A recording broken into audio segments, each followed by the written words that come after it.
guys, welcome back to another episode. This week we're doing part 2 of the Tupac box. Last week you saw the highlights of the coins from the 1500s up to the 1800s. Quite a few coins there. A lot of foreigns I just kept to keep. To put in a collection of pre-1900 world coins. This week we'll be going over the American finds, all the U.S. coins and tokens, mostly tokens, but some really neat tokens with a lot of history behind them. I do have a collection of some of the 1900s world coins. Those will be going in my books. And a few other coins I'm not showing, but like I said, mainly this is just the highlights of all found. So,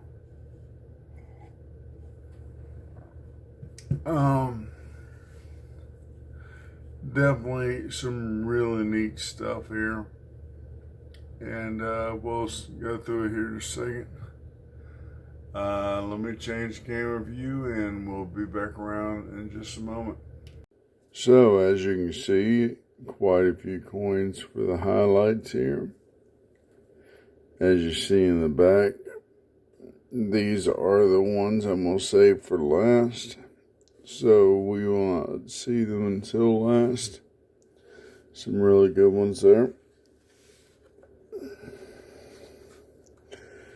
These are the 1900s foreign coins. And of course the American coins and tokens that I'm keeping. They aren't exactly the highlights of the find. They're just normal coins and tokens, and they don't want to stand up. So, starting off, we'll do some foreign stuff.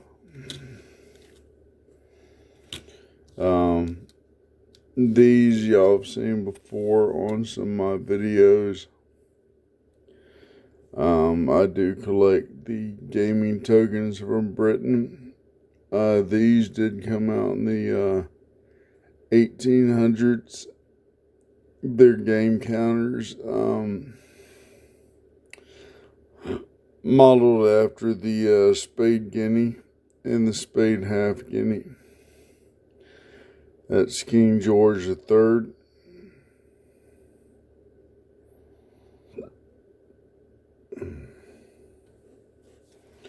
This one is the spade half guinea, spade being the crest right there.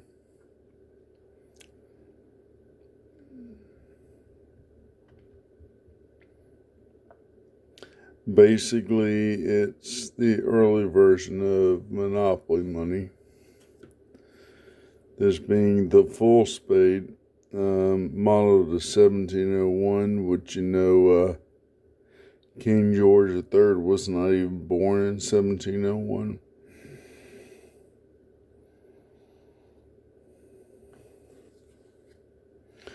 I do have quite a few of these, plus some other ones. But these will definitely be going in the collection with those. Continuing on with the gaming tokens. This came out of Germany, and I do collect German coins. But this is also a play coin. It has Queen Victoria on it. It's called a Spielmark. They're not as abundant as the spade guinea lookalikes.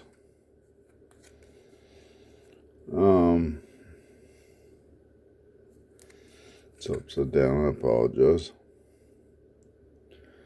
These are a little bit harder to come by. This is the first one I have. It will be going into my German collection.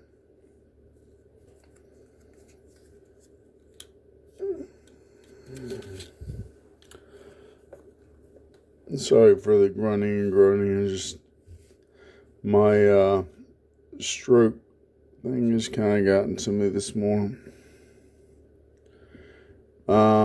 These I always get a kick out of, especially when I find them. I do have the more modern set. I don't have this one. This is the Standing Liberty Quarter and the St. Gaudens, the Indian Head Cent, and the Walk of Liberty. They are a mini coin collection.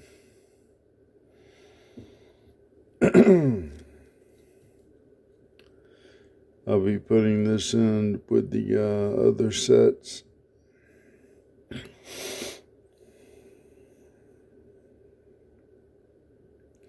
Pretty neat thing to find.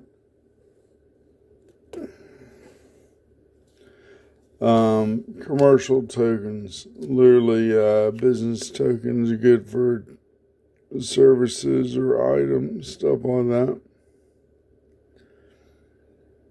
This is 10 cents in trade. Not sure what business it was for.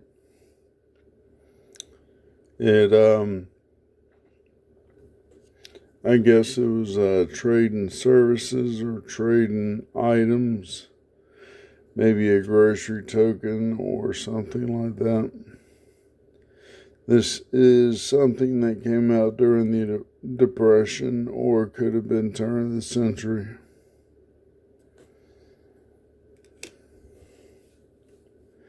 Same with this, turn of the century to the Depression.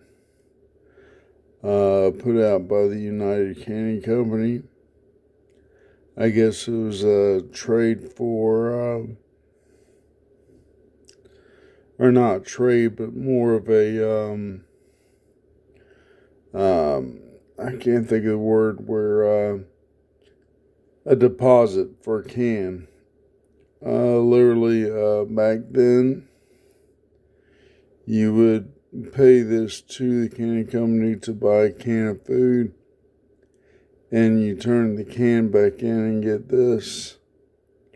It kept you from paying money to actually use the can, and they would recycle the can. Usually you find something written on it, but this one is a blank one.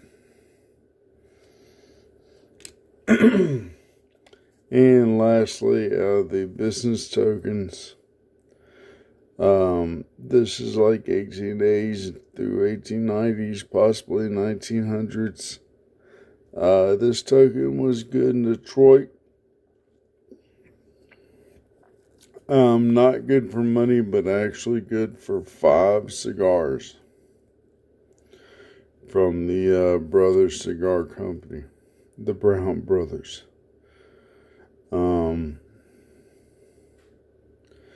These are pretty commonplace. I believe it was Cooper nickel or copper nickel in composition. A neat coin, or a token, should I say. Continuing on with tokens here. This is a sterling silver medal. Literally, it's a membership token. You walk the door, you show this. It proves that you're a member of the Masonic Lodge, the Royal Artillery of 57. I'm sorry, I'm out of breath. Signet number 57, which was the Royal Ark. Still is the Royal Ark, I believe. But, again, membership or challenge coin. It's a rough or crude depiction of an actual Jewish shekel, where the front shows the compass and protractor with a hammer and chisel, and the shield of the royal ark. There's supposed to be a little plug in the center. When this is assigned to somebody, it has their monogram and a gold little plug, and literally it is made of gold. Either that, or if the lodge is low on funding, they would etch the monogram in there. Continuing on to tax tokens. 1937 of 1942, Arizona. This is 5 mills. For those of you that don't understand mills, in the dollar system, there is a denomination that's smaller than a cent. 10 mills make a cent. So you have mills, cents, and dollars. 2 of these, this is literally a half cent. Actually. You go from 5 to a 1 from Arizona.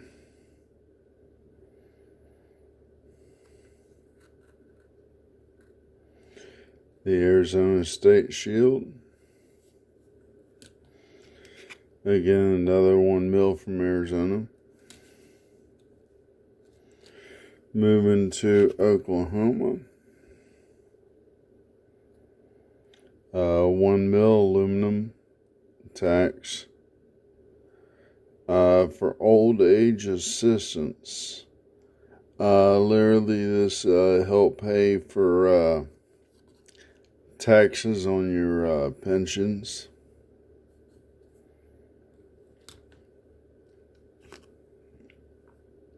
An old mica plastic from the early 1900s. School tax token, paying the taxes for your local school system in New Mexico. 5 mil. And those are hard to find without being broken. And then a slew of Missouri 1 mil tax tokens made out of zinc. About the same thing on both sides. The shape of Missouri with 1 mil written in it. 2 more of the same.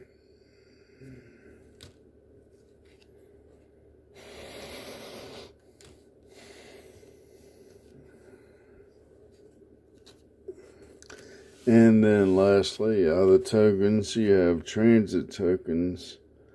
This one from San Jose, California, for the San Jose Railroads. Good for 1 fare.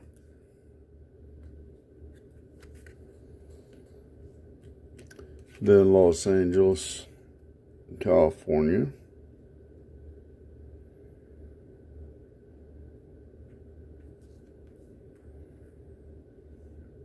For the Los Angeles Railway.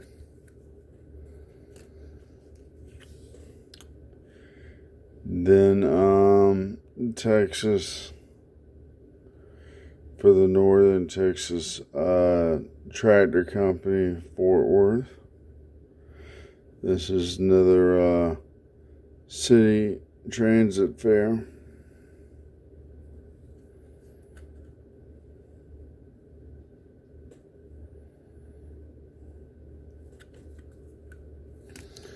And lastly, another Los Angeles, probably a little bit early or later than the one you saw earlier.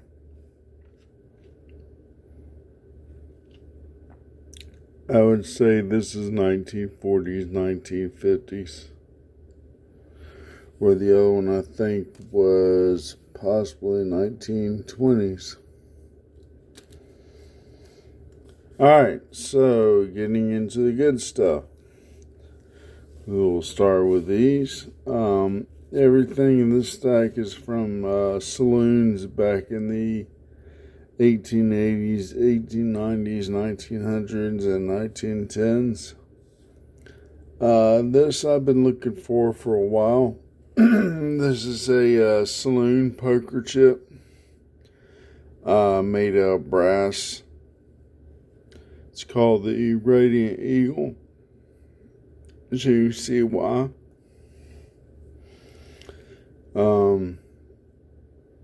They're not that rare, but the ones without the key fob, or should I say the watch fob, are the rarer ones. There would be an attachment up top that you can attach it to your watch fob. This one's worth $1 in face value. About the size of a silver dollar, about the weight of a silver dollar. These are service tokens. Let me scoot that one out of use before I show it. I don't want to spoil the surprise on it. This is Swede Saloon. Swede, I guess, from a Swedish guy. Definitely not kid friendly. This is good for the three things. I believe it's not one or the other. I believe it's one and the other. So this is good for all three. So you go in, you have a good time, you have a cigar and a whiskey on this token line. Chicago, Illinois. Good for all night. So definitely not the family-friendly part of the video. This one, the reason why I'm saying it's more of a surprise is because of where it's from. The Railhead Saloon, Tombstone, Arizona. Even think whose hands has been through when you think of all the history that came through Tombstone. The Cowboys, the Earps, Doc Holliday. You'd think even Doc Holliday would probably use this as wild as he was. Again, good for all three, not just one or the other. Great tokens to have because of the history. Same stamp on the reverse.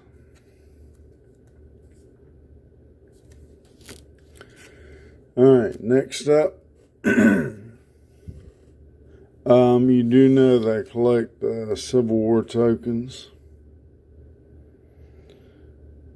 Okay, this one is the more common one. Your Army Navy tokens are really common.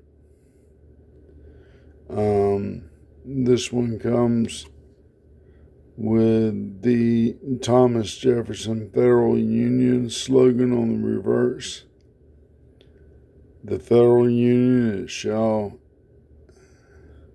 it must and shall be preserved. There is an error edition. Instead of saying B, it says by, B-Y. Those are a lot rarer and worth a lot more.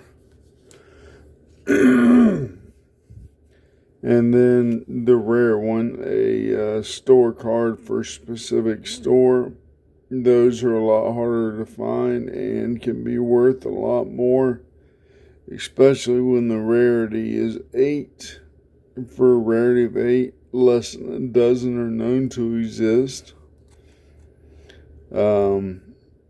Here, I'll pause it here, and you can look at the store and the, which of course I have it upside down. I apologize.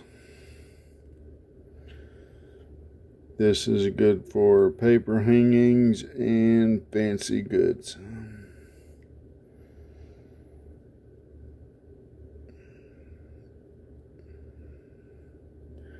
CHR is the abbreviation for Charles. And the front you saw was an Indian head. This is what's called a Indian head scent facsimile.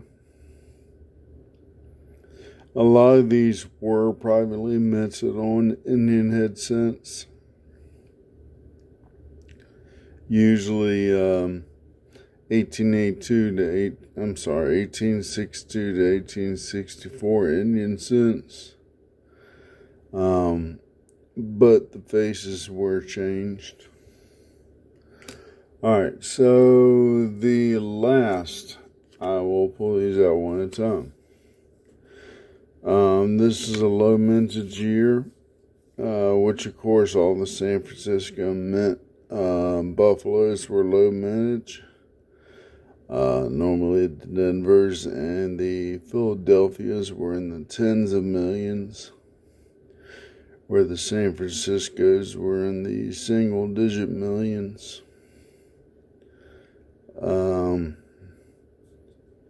1923, you can barely see it, but it is there. There's a 2 and a 3. And then you see the S below the gap between the E and the C and 5 cents. Alright, working down the years. Pretty beat up, but this is fairly a key date. In the almost good and poor condition, this is still a $25 coin. In 1848, silver half dime. You can see almost the Sea Liberty there. And like I said, pretty well beat up, but you can see almost the half dime written on the reverse. And then lastly, another half dime, 1831 cap bust. It's been hold, but still to find a cap bust in a pile of coins, that's pretty neat.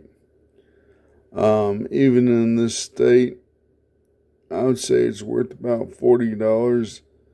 Good to almost good is worth $54. Hold, I would say it'd be about $35 to $40.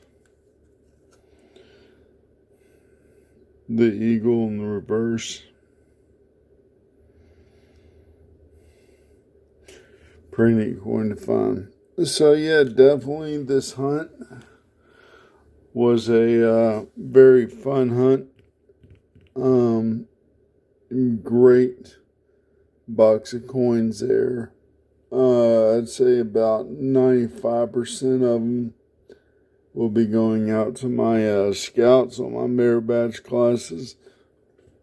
I would say about maybe 2% will be going up for sale on eBay, and then I'm keeping the rest of it here, which I have promised Tupac that some of these coins he can have. He gave me the set, so I might as well let him have his choice on a few things. So thanks for watching. I hope you really enjoyed this one. Right now, with paying for my AC and all that stuff, my money is kind of hurting at the moment, so I will be holding off on buying coins. But definitely will be going through the history of some coins and stuff that are in my collection. I'll be going through a lot of the collections. Sorry. Such as the typesets and the date sets. We'll be definitely going through a country's history with the sets and stuff. So again, also, if you haven't seen my last cooking video, the new format will be Thursdays is coins, Sundays will be cooking videos. So, again, I hope you enjoyed, and we'll see you all next week. Have a good week, and have a good week. Enjoy.